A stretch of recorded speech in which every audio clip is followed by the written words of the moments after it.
national government has issued an urgent emergency alert. Please follow instructions provided.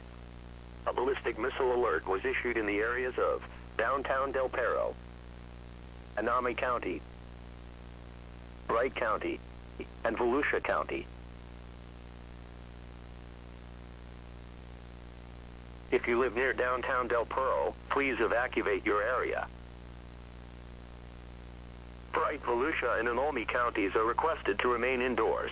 It is unsafe to stay outside only to evacuate your home. It is strongly advised to stay indoors, as falling debris like shrapnel is likely to be reported. To stay tuned, please check news channels for further information.